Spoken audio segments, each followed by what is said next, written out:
I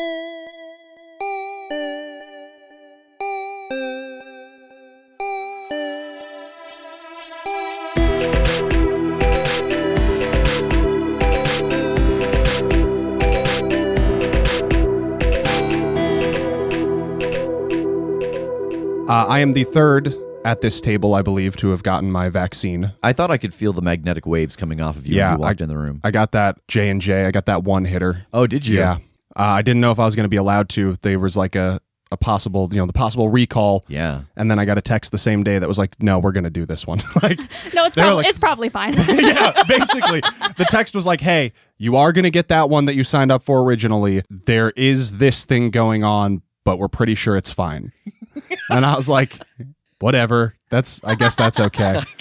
Why not? Yeah. So I don't know, I don't know exactly what everybody else's side effect situations have been, but I got it at like 6 p.m. Yeah. I went to bed at like 3 a.m. I was good. I was fit as a fiddle. Everything was just fine. Woke up at some point in the middle of the night, colder than I've ever been in my life. A very cold body. It was Arctic in there.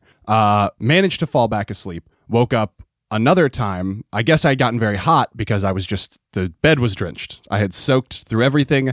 So I'm just in cold, wet. Just cold, wet was the rest of my night. I was like a human gazpacho. Like just cold, wet meat in the bed. And I managed to fall back asleep. Is there meat in gazpacho? Yeah, isn't it like shrimp in gazpacho? Or am I thinking of something different? I don't know. Am I thinking of something different? I thought gazpacho was like... cold. I thought it was like cold tomato shrimp soup. I don't know. I thought that was Pinocchio's dad. I thought it was like vegetarian, but I don't know. I might be totally wrong. That there are many kinds of gazpacho. There I suppose. Possibly could be. I'm gonna level with you. A cold soup draws no appeal for me, so I've never really investigated the nature of gazpacho. Have you tried like the cold fruit ones? That doesn't sound like a soup. What are you talking about? Smoothie, That's Rev. a smoothie. Cold fruit soup. It's delightful. They serve it to me on the cruise. It's like a bisque, and it's got like a sour cream base. It's very good. That does sound good. But now, like I'm mostly okay. My arm hurts very badly. Actually, my whole body hurts pretty bad, and I'm just kind of waiting for the other shoe to drop here. So I do feel warm. It's weird. I felt warm. Like I was like, oh, it's kind of cold out today. I'll put on shorts because I know it's going to be hot upstairs. Yeah. And I'm hot. And then by the time I got here, I was very cold again. And I was like, oh, fuck, I miscalculated. Now I'm very hot again. So Megan has been laughing this whole time. The smoothie thing. I'm so caught up on cold fruit soup. I can't breathe. Oh, fuck. I've got nothing to bring us back from that. I don't think it gets any better than Sorry, that. I was trying so hard not to distract. I didn't hear a word she said though. All right, Megan, bring us back from this. I think this is all you. I think it's your obligation to get us into the episode at this point. Just do the thing. I can't breathe. Megan, you climbed out into another carved room and you see Jake is there and he is helping people out of shackles. I run over to help. I don't know where Tass is, but I think we need to find that out before we put them in the water and try to get them out of here. What do you mean you don't know where Tass is? Did he not make it all the way through? No! I gestured to the room we're in. Yeah, okay. Let's get him. If Tass is visibly floating unconscious, I think I've got to prioritize getting him out fast. Is this something I could assist with in the sense of, like, what I was thinking is if he can get a hold of Tass, I can use, like, telekinesis to pull the rope? All right, so as you sense Jake grabbing hold of this rope, you start using your telekinesis to pull the rope back, and it's only a matter of moments before you have drug Jake and Tass into this room. Well, I guess I'll just rappel down and chop a hole in the floor, I guess, until I can get access to these. Okay. As you cut through these boards and are able to get down into the chests, the wood planks give way, and when they fall, you hear these two loud click sounds come from the wall, and you can see now that you fall into the room with the chest that two of the pieces of wood have chains that go off of them and connect into the wall. Megan and Tass, looking down, you see Jake look up as this click sound happens, and then your view of him is obscured as from the two holes in the side of this pit, the ocean starts flooding in. Jake, you are standing at the bottom of this pit. You hear two clicks, and then hundreds of gallons of water start to pour down towards you out of these two openings at the top of the pit. What are you doing? I put on the ring. Yes. So you slip this ring on as the water hits you, and it just bumps you to the top of the water, and you ride it all the way to the top. I think this was a trap. And as you ride this up, you get to the top where those holes are, where the water is rushing in, and it stops. That was pretty rad. Not gonna lie. How are you okay? Oh, he found a ring when he was supposed to be saving you. I thought the ring would save you. I thought that maybe it was going to be like a water-breathing ring, and I'd be able to get to you and put it on, and then you'd be okay. I was wrong. It's cool, man. It's cool. Do you want to try the ring, though? It feels pretty weird. I'm all right. Can I Yeah. try it? Yeah, I want to try it. Yeah, you switch it over, and it's just like walking on top of solid land. Oh, this is weird. Yeah. Can I take it off? You fall in the water. Yeah. The ring slips out of your hand, sinks to the bottom. How are we going to get these out of here now? I mean, I think I could just do a dive and grab onto a chest and put the ring back on and probably just kind of elevator these up and down. Or can you just move them with your mind? Yeah, I mean, I could probably pull some of them up. I wonder if you could pull one of these up just with, the force of the ring, or if the weight of the metal would be enough to resist it. I don't know. That is curious, but I'd like to do it the easiest way possible first. So if you could just do it with your head. Fine. How fast would you go if you put that ring on? Because that's like 300 feet. I mean, it slammed me pretty good into the top of the chamber, so pretty fucking fast. Yeah, maybe don't do the grab it and put the ring on thing so you don't explode or whatever. Okay. Yeah, I don't think there's a roll for this. There's no imminent danger going on. So you are able to bring these 3 chests out of the pit and set them into this room. Jake, while this is going on, why don't you roll Discern Realities for the ring now that you've taken a moment to look at it not underwater? Okay.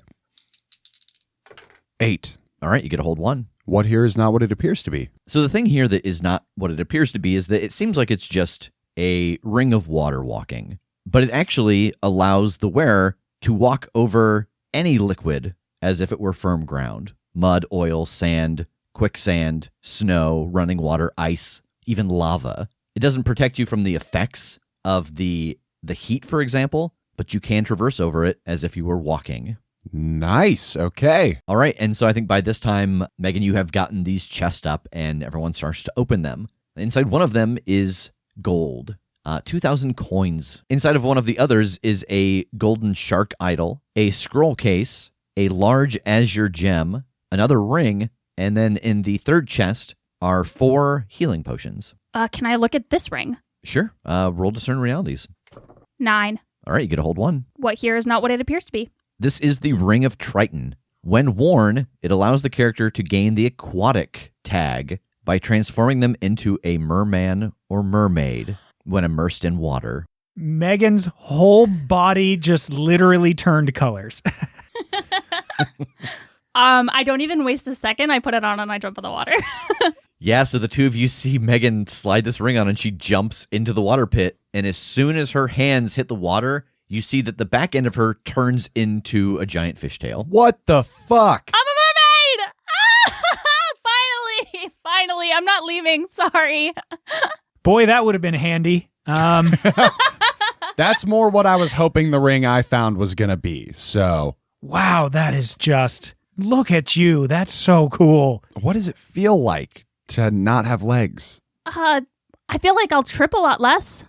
I move real good in the water. I mean, it's weird, but it feels right, Jake. The implications of this are horrifying. Hold on, I want to do that, and I'll like scoop myself up to the edge, and I'll do the like tail flip thing. As soon as you scoop yourself up to the edge, you are not a mer person anymore. I'm still wearing the ring, but it only happens when I'm in the water. Oh, that's nice. I'm just gonna wear this all the time. Yeah, that's a lot more handy. What does it look like? It is a ring that looks like it is covered in hundreds of tiny scales that reflect the light differently, so they kind of have like a rainbow effect. Megan is literally squirming. I'm so excited, and then I keep remembering that it's not real. Yes, it is. Can I just broadly look over the rest of the loot here? Yeah, and I had you all roll Discern Realities, but there's no danger here. I think you can just take the time to figure out what these all are. Yeah, like what's this azure gem?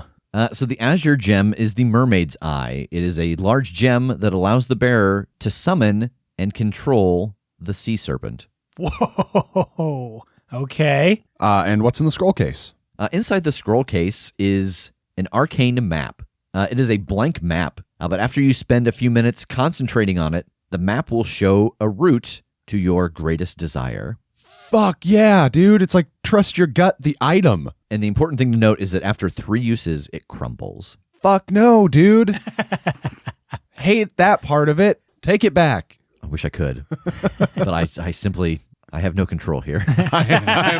What's the deal with the shark idol? The shark idol is just a solid gold statue that is also worth 2,000 gold coins. And did I determine anything about the shark dagger? Did I even look at it to see if there's anything fancy about it? There isn't anything fancy about it. All right. Other than it being sharky. Yeah.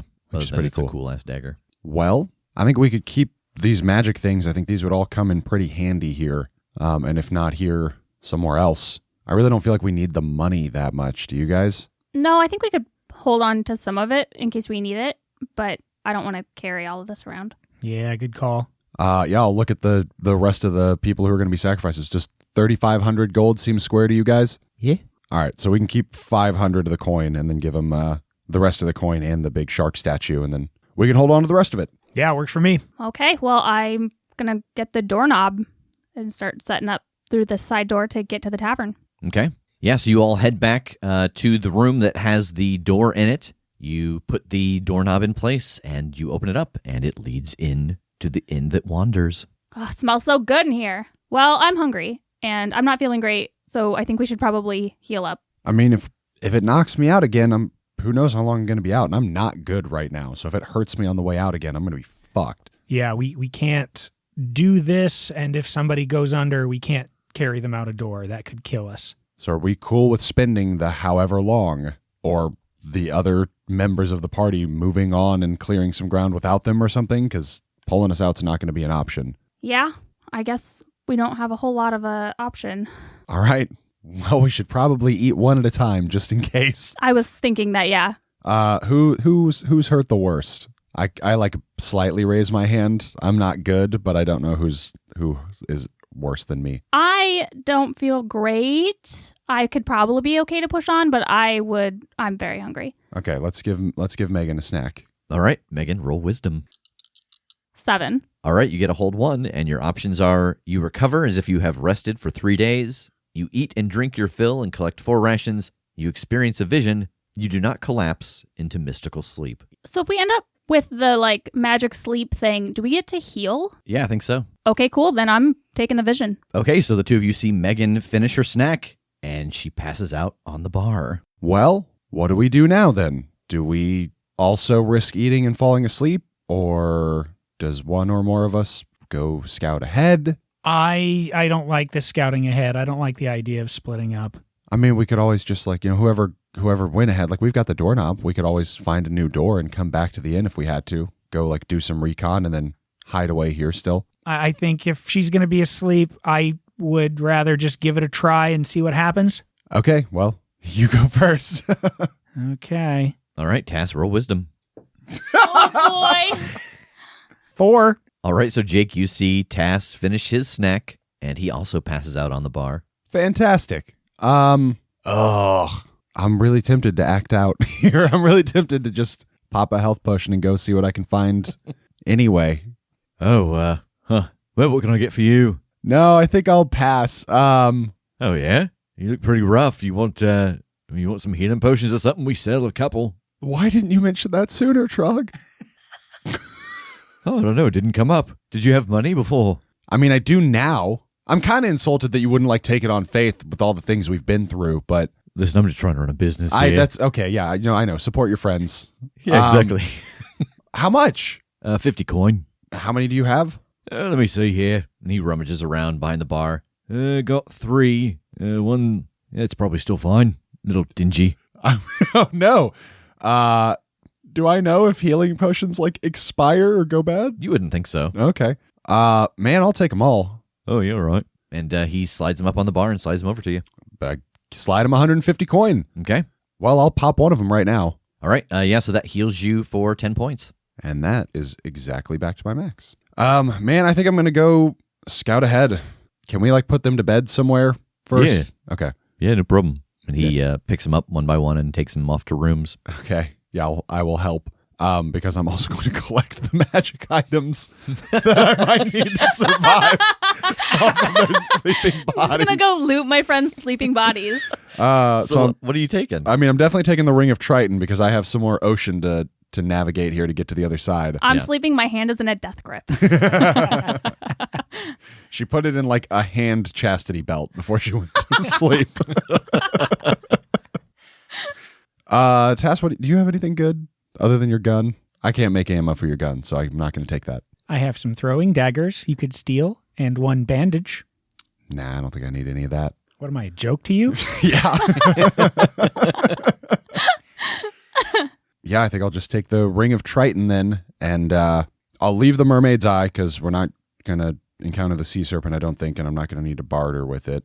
I will take the map, and I'll take 2 of the healing potions with me. Okay. Just in case something does happen, I don't want there to be none left. So I'll take the other 2 that I just bought, and I'll leave the 4 we looted. Okay. So I guess I'll go back through the door into Sharkville. Yeah, so you open the door, and it leads you back into the same chamber that you left out of. You grab the silver doorknob, and the door closes behind you. I'll get back out of this cave, and I will throw on the Ring of Triton and start swimming for the other side to try and breach through into the shadow world. Yeah. All right. Yeah, you were able to jump into the water, and using this ring, you were able to easily navigate out of the cave, down the beach, and then back into the water and swim towards the other side where that blue barrier is. As you pass through the blue barrier, you feel again that strange, falling, shifting feeling in your mind, and you stumble out onto solid ground. There is darkness floating all about you in tendrils. The sky is red and black, and purple lightning occasionally strikes and streaks across it. Trees seem to be made of ash, and like the ash crumbling off of them just drifts up into the sky. I want to kind of scrutinize my surroundings here. I want to take a little bit of a closer look around and see if I can glean anything useful from here. All right, roll discern realities. 5, but I still get what here is magical. So as you look around, you get a sense that this darkness, this fog moving around is a little magical, that it could try to confuse you, make you lost. But I think even more than that, off in the distance, standing about 30 feet high, you see these 2 large heads, reptilian skin, and no sockets for eyes. The mouth almost opens like the predator as it breathes, separating in the middle and on the sides, and a long lizard-like tongue droops out and whips in the air, collecting scents, like they're trying to find something. Is there like a path ahead of me or anything, or is this just kind of wilderness and I see those things in the distance? It's hard to say what the surroundings are. It almost seems to shift and change. Like at one point it looks like, you see trees and they're turning to ash, and you turn away and it just becomes that fog again. So there is not a clear path. And through this darkness, you're having a hard time seeing the blue glow in the distance of the other side of this barrier. Well, do I know what these things are? These eyeless, tongued creatures? Roll spout lore. 12. This is a demogorgon, and the thing that you know about it is that the 2 heads have distinct personalities, and one of their main drives is to destroy the other one so they can have total control. So it's one creature, 2 heads, clear eyes. Can't lose. I think this is good enough then. I think I'm going to go back through. Okay. So you turn around and walk back through, and you fall for 5-6 feet again and splash down into water and turn into a merman. Yeah, I'll go back into the cave, find the door, and head back to the inn. Okay. Oh, back already? Yeah, I mean, I learned something. I learned a couple of things, and that's better than nothing. But I don't think I'm in a position to pursue that alone. I don't suppose you know anything about demogorgons, do you? No. I'm going to head home, I think, and do a little bit of research while they sleep. So I'll be back. I mean, for me, it'll be a couple hours, but for you, I'll be back in a couple days. All right. And as you step away from the bar, Landara actually comes out of one of the small rooms and walks towards you, and she is dressed with like a jetpack and leathers, and she's got a large energy rifle. Hey, nice kit. Oh, shit. Is that you? Yeah. Yeah, long time no see. How you been? Not too bad. Stuck here for a while. Got kind of antsy, and someone needed some help, so I decided to go through the door. Yeah, where'd you get all this fancy stuff? Yeah, this is the folks that needed help. Some kind of ancient, evil insect cult that was living under the crust of their planet or something. Sure, yeah. The usual. I'll be honest, it was a new place to see and something new to kill. Well, yeah, it looks like you got some neat goodies out of it. I'm very jealous. Yeah. Say, Trog mentioned to me that TJ wasn't here with you. He was kind of afraid to ask what happened. What happened? He died. He died in a very permanent and heroic way, saving our world from kind of the god of death. So it was a good death. As far as deaths go, yeah. At the end of the day, that's all any of us can ask for. Sort of macabre, but I guess you're right. I guess I'd take it if I could die saving my friends. Better than going in my sleep. Yeah, I agree. You headed out? Yeah, I gotta head back to home base, do some research. And she walks ahead of you a little bit and gets to the door and gestures to it. After you. Thanks. It's good to see you. I hope I'll see you around here again soon. Yeah, you too. You look good in that body. Thanks. I go through the door. So you appear back inside of the Shark's Grotto. You make it through the maze, back out into the ocean, and through the barrier, and you appear back on the snowy mountainside. About 100 yards ahead of you is the ice bridge that leads back across to the mountaintop. I want to spend one of my magic to teleport somewhere I can see and get as far as I can back towards the entry to this world. You go to cut the air open and step through, and you notice that your rift appears right at the edge of the chasm on this side. It seems like the magic cannot cross that chasm. Well, I mean, I guess I'll cover... I spent the magic, so I guess I'll cover that ground. Yeah, and as you appear, you hear the rumbling again from deep below in the chasm, and the large dragon head with the clear blue eyes rises up and peers down at you. Oh, back again already. Yeah, I was going to just pass back through real quick. I wanted to go read a book. I cannot wait to see what you have prepared for passing this time, since you knew it was custom. Yeah, one thing I had a question, a curiosity. What's like the coin value? Like if I don't have a cool item, but I have just cash, what's like the toll? What is cash? Coin, money, physical currency. I see. Well, the coin that you gave me last time was unique and magical. If you're talking about standard coin, it would have to be much more. Like 50? I'm no insult meant. I just don't know. 100? This is not a bargain. This is you offering me something, and I decide if it's acceptable. What happens if it's not acceptable, though? He grins. I offer you 200 coin. He lowers his hand down, and you fill it full of coin, and he raises it up and examines it. And he lets out a short burst of blue fire, and you can see that all the coins melt in his hand and form into a single large gold nugget. Acceptable. And he slowly lowers down into the chasm. Okay, I will proceed across the bridge. Yeah, so after you pay the toll, you are able to use your magic. Getting across as far as you can see, you are able to get up back towards the top where Raylor's hut is. Well, I will stop in for a momentary visit with him while I recharge my magic. Oh, hello. Are you back already? I'm passing back through. We got out of this bubble and into the next one, and then they succumbed to a magical sleep, so I dipped into the one after that to have a look around, and now I'm going to go home, do some research for a little bit, and then head back. Oh, terrifying. Yeah, I don't suppose you know anything about demogorgons. Oh, a bit. What do you want to know? Any tips?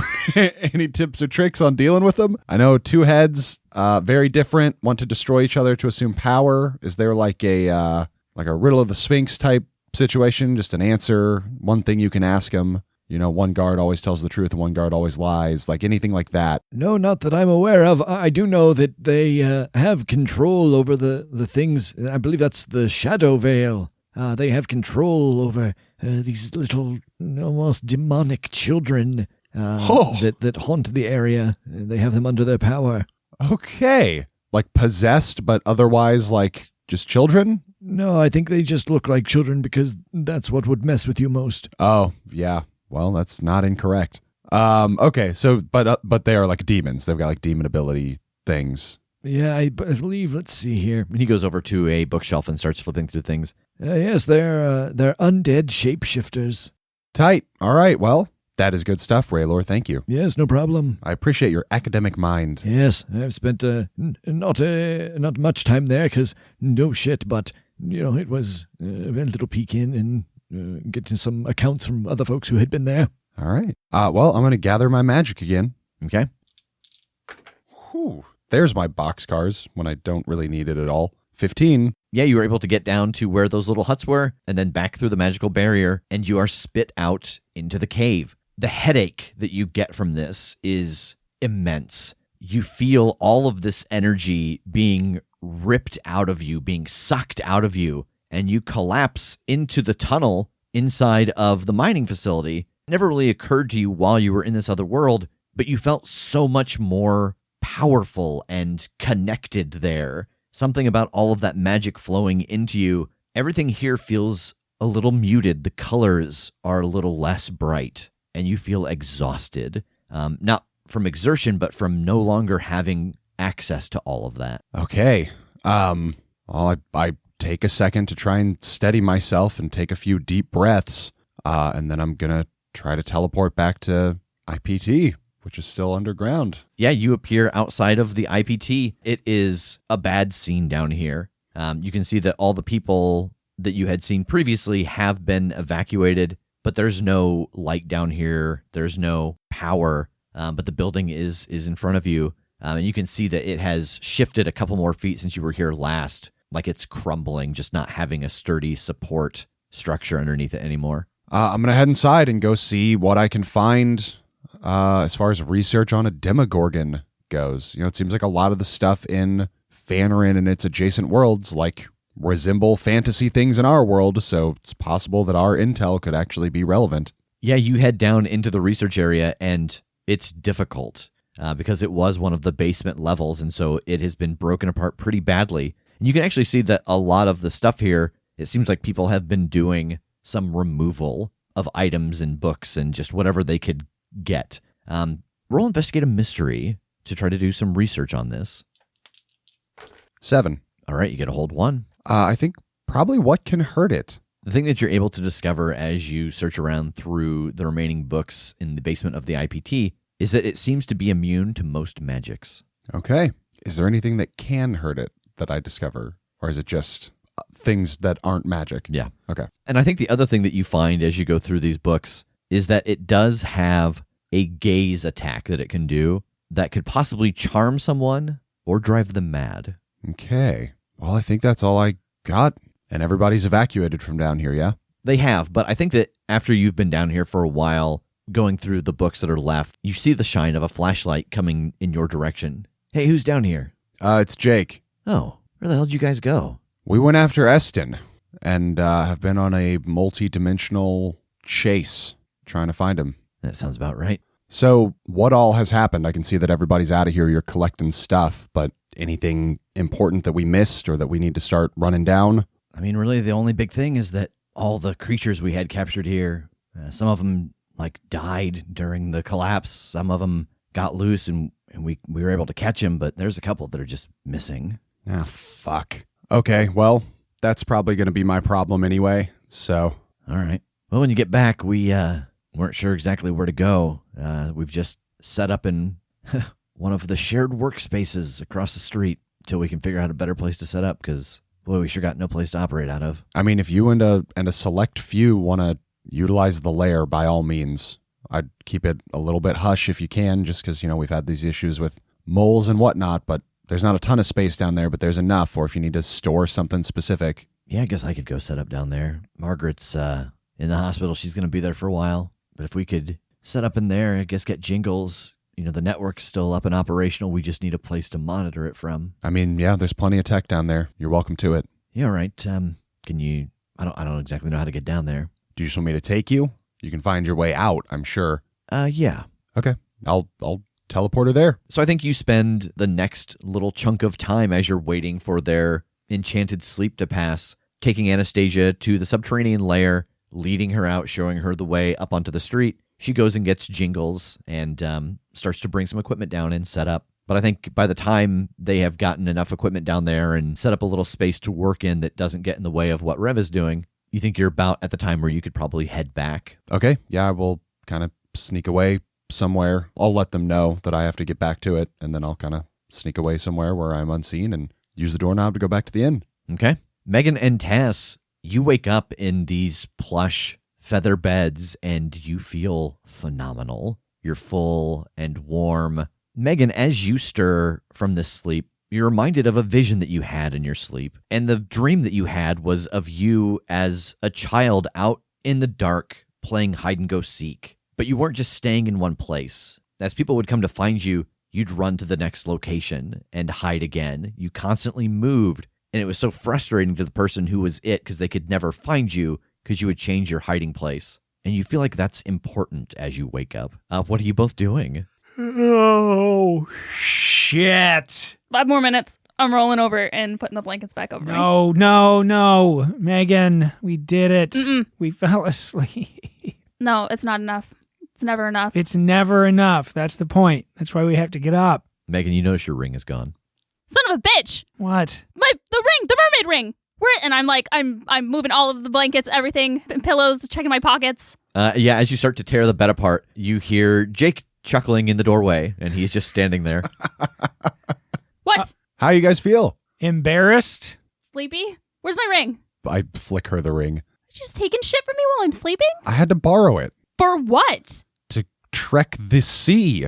I moved on to the next world to see what we were going to be dealing with. Oh. I'm very relieved you're okay. What happened? I just stepped through and got a look around and came back and did some research. It is very shadowy. Things are kind of always shifting. There are trees that are kind of like, it looks like ash is flowing off of them and into the sky. And there is a demogorgon, kind of seems like the first thing we'll have to deal with. So I was trying to figure out how to deal with it. Oof. Okay, so what is that? What does that mean? I mean, it's a big thing. It's got 2 heads, no eyes in the sockets, predator mouths, whippy tongues. The 2 heads are very different from each other. They don't like each other. They want to destroy each other so that they will be the only head in control. I've learned that it can control little demon shapeshifter things that look like creepy children. Oh, okay. I've learned that it is largely immune to magics. Oh. That's not good. Yeah. I mean, it seems like a real motherfucker if we get on its bad side. Could you see the other portal? No, it's all obstructed in there. I don't know how far it went, even really like what direction. Okay, well, kind of from the view that I had, Tass, if you remember the globes from the outside, how they like got smaller and smaller. Yeah. The last one wasn't that far across, really. I mean, we could see it, so I would assume that this one's even closer. So maybe if our view wasn't obstructed, we could see that it was actually pretty close. So that's good, at least. Yeah, okay. Okay, I mean, so I guess it could literally just be the Demogorgon then. That could be the only thing we need to deal with in this place. Okay, well, if it's immune to magic, I can do literally nothing to help. I mean, I can still fight it with a sword without magic attached to it. I'm just not going to do as good of a job. What was the rest of the environment like? I mean, I could use telekinesis to throw things at it. It's just like it's like a shadow plane. Like it's just swirling darkness and ever shifting. It's hard to explain. Also, I'm down another 200 coin. What? I'm down more than that. You guys weren't awake when I bought the health potions either. We have 150 left. Oh, okay. Because Trog had some health potions. I bought them. I took one. And then I had to bribe the dragon again to get back across the bridge. Oh, yep. Yeah. Yeah. Speaking of which, on the Earth side, back at home base, everybody's evacuated. They're starting to clean out IPT, and I let Anastasia and Jingles set up in the lair. So. Oh, okay. Oh, that's smart. All right. Oh, well. And I want you guys to remember that for me, this was like 3 hours. For all these things I achieved, so little time. I am a force of nature. I am hugely efficient. It feels like it's been like 5 seconds to me. I will take your congratulations anytime you're ready. You can teleport. Anytime you're ready. I will we take have your to lottery. walk places. Just whenever Jake. you're ready, I'll accept your compliments. I appreciate all of the things that you have done while I fucked up and fell asleep. Thank you. I will not apologize for falling asleep. All right, well, I might try something as we make our way there. I've had this feeling about this gun the whole time, like it's magic, right? It pulls from me. I don't know how else to say this. I think I might be able to make the gun a part of me instead. And it'll lose the magic, but it'll be real gross. I don't see the benefit there. You're like, I will lose the magic that I have to fight things, but it'll be really gross. Yeah, but it'll be a thing that can actually hurt it. Because all I'm shooting now is literal magic. Gotcha. Yeah. So instead, I think I'm going to be shooting, I don't know, bone or something? I don't know. I'm not certain I can do it, but I'm going to try. And even if it doesn't work by the time we get there, I wouldn't have been able to hurt the thing anyway. So... Hey, did you guys ever play hide and seek when you were a kid? Yeah. So, like, I don't know. I had like a dream. I'm thinking now it might have been like a vision, kind of like how the last time we were here. But I just remember this feeling of like something looking for me and having to hide and like switching my hiding spot. Like, I don't know if that's some sort of idea of what to do when we get to this plane. I mean, you said this thing doesn't have eyes, right? No, but it's like... It can still sense pretty well, I think, via smell and taste. Yeah, well, if it's got like a long tongue that flicks about or whatever, like that's kind of like a snake thing, right? And like that's how they find prey and their environment. They get a sense of what is around them by using that as an indicator. So maybe if it's looking for us and it's weird demonic children, the shapeshifters, you said? Yep. Okay, so maybe that's something we have to keep in mind as we go into this world. Find a hiding spot and then find another hiding spot so it can't zero in on us. Yeah, if you feel that instinct is right. Like, was this kind of like last time? Was it seeing it through that sort of lens while you were asleep? Yeah, but I didn't fall asleep last time. Oh, that's true. It could have just been a dream. I have weird dreams, but I kind of have the feeling that it was similar. Okay. I like it. I would rather avoid the thing anyway if we can. All right. Well, yeah, I mean, I don't really know what else to describe to you. I think you'll just have to see it, and we'll have to do it when we get there. All right, let's go. Where did you come back here from? The lair. Okay, so one of us will need to open the door when we leave. Yeah. All right. I go say bye to Trog first. Are you heading out again? Yes, thank you for the food and for the very comfortable bed. It was very nice. It's a very nice establishment you've got going here. Just wanted to let you know that. I hope we see you all. Hope I'll see you all again soon. Oh yeah, man. Now that we got the doorknob, absolutely. You're right. Be careful. Bye. Goodbye.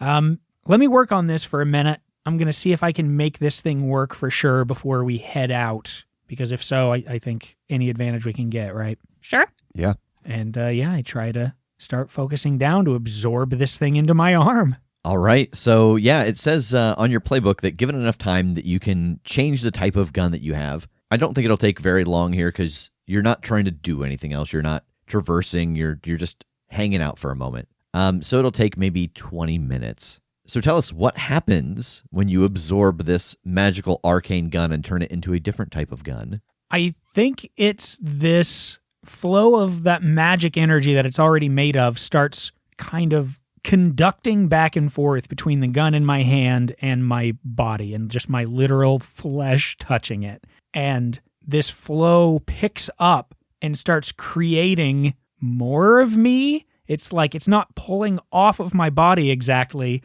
but it's just making actual skin and bone grow up around the gun and like replacing some of the parts with it. Like it ends up looking kind of half mechanical and half skin and bone. And when I hold it, it really connects. Like the flesh and everything becomes one solid piece. But then it is still a gun that I can holster and put away. Mechanically, the difference here is that I switch what I use to manufacture, and I can hurt myself to add ammo to it whenever I want. Okay. So I think when I actually pick it up and I'm ready to fire, it's like I'm really actually fueling it with more of me. And how does your damage change? I no longer have the advantage over creatures that are susceptible to magic. It doesn't have the magic specific tag, but all of the actual gun tags stay the same. All right, so yeah, the two of you see this transformation take place over the course of 20 minutes,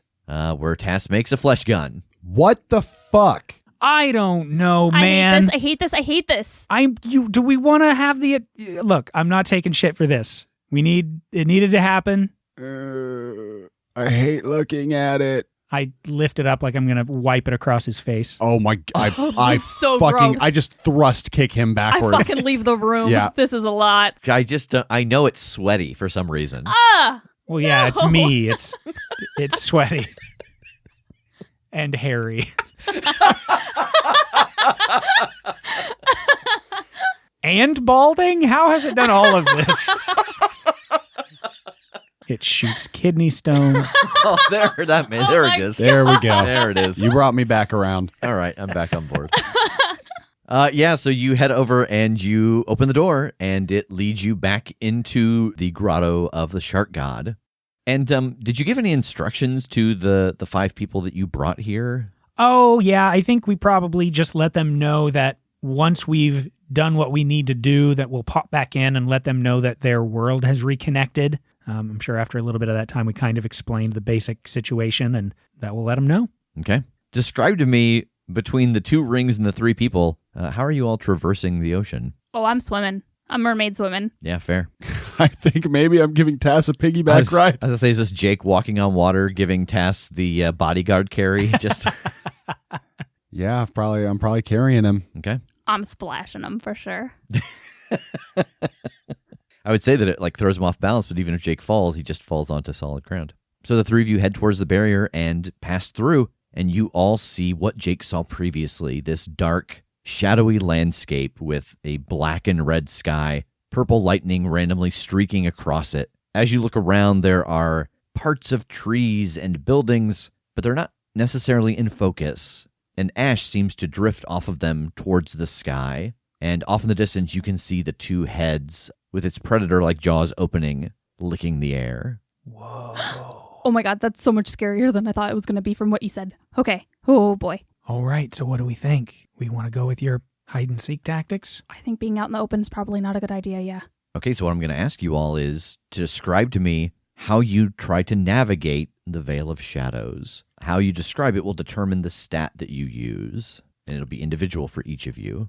I think I'm watching the behavior of the Demogorgon, trying to figure out, like security camera scans, like when's it look this way, when's it look that way, what's its tongue do when it blinks, like all that, and trying to figure out, okay, when are my best openings to go from this thing to this thing? Okay, now when's my next best opening to go from this thing to this thing, to try and stay out of its awareness? All right, I think that's intelligence. I think I'm going quick and quiet. I'm trying to stay low, use cover, and just dart as quickly through open spaces as I can. All right, I think that's dexterity. Yeah, I think I'm looking for things to hide behind. I'm looking specifically for things that I know that I can make myself kind of small that would maybe give me a good range of cover, and then I can move to something else quickly. But I'm trying to look far enough ahead to plan out a couple of different things to jump through quickly. Okay, I think that's intelligence too. Okay. All right, so everybody roll the stat that you picked. 12. 7. 9.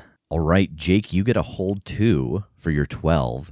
Megan and Tass, you both get a hold 1, but you're going to encounter something as you go. So the thing that I will let you know about this move is that you can spend 1 hold to find a location in the Shadow Veil, and you can describe what it is. Or you can spend 3 hold at any time to find the exit to this dimension, and your hold can be pooled as a group. So you have a collective 4 hold right now. So we only need 3 collectively to find the exit? That's correct. Yeah, then I think we would definitely do that. Boy, narratively, I can't think of a reason why I wouldn't just get out.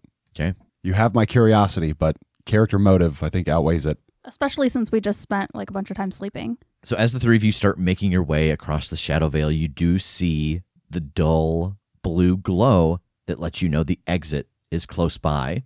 And as you start to sneak towards it, you hear the sound of 2 children humming. And directly in front of you on this street, out of the shadows, appear these 2 children, very slowly spinning a jump rope, humming to one another. They turn and they look at you and they smile, and you can see that half of their faces are melted down, dripping onto the road.